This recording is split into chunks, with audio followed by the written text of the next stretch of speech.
फेकलेले बालक हे नर्मदाचा प्रकार तर नाही ना, असा संशय येत असून याची चौकशी करण्याची मागणी यलगार कष्टकरी संघटनेने केली आहे। घोटी पोलीस स्टेशन हद्दीत सातुर्ली फाटा येथे स्त्री जातीचे अर्भक आढळले। अशा घटना या भागामध्ये यापूर्वी घडलेल्या आहेत। आवळी ग्रामपंचायत सदस्य हा सकाळी त्याचे मुलांना शाळेत घेऊन जात असताना त्यांना बाळाच्या रडण्याचा आवाज आल्यावर काळू वाघ ग्रामपंचायत सदस्य यांनी गाडी थांबवली आणि त्यानंतर तात्काळ त्यांनी पोलीस पाटील पंडित गोविंद भगत यांना कळवले। त्यांनी लगेच सदर घटनेची माहिती पोलीस स्टेशन घोटी येथे सदर घटनेच्या बाबत खबर दिली आहे। सदर बालक नरबळीसाठी तर फेकली नाही ना, याची चौकशी करावी अशी मागणी एल्गार कष्टकरी संघटनेच्या वतीने करण्यात येत आहे।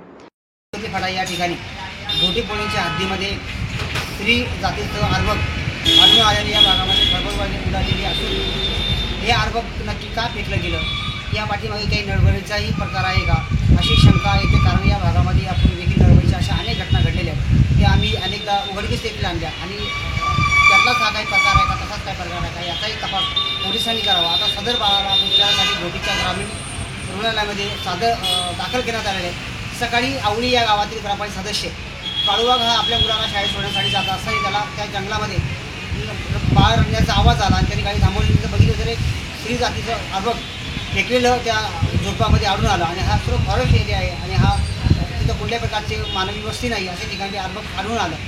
या पाठीमागे काही नरबळीचाही प्रकार आहे का याचा तपास पोलिसांनी करावा आणि आम्हाला तो संशय पण आहे की या भागामध्ये अशा घटना घडलेल्या आहेत, त्यामुळे पोलिसांनी त्याचा या दृष्टीने तपास करावा आणि त्या बाळाला आता उपचारासाठी नाशिकला नेण्यात आलं आहे। ते बाळ नक्की काय फेकलं गेलं याचा तपास पोलिसांनी करावा अशी मागणी एल्गार कष्टकरी संघटनेच्या वतीने। स्टार न्यूजसाठी मोहसिन पठाण, नाशिक।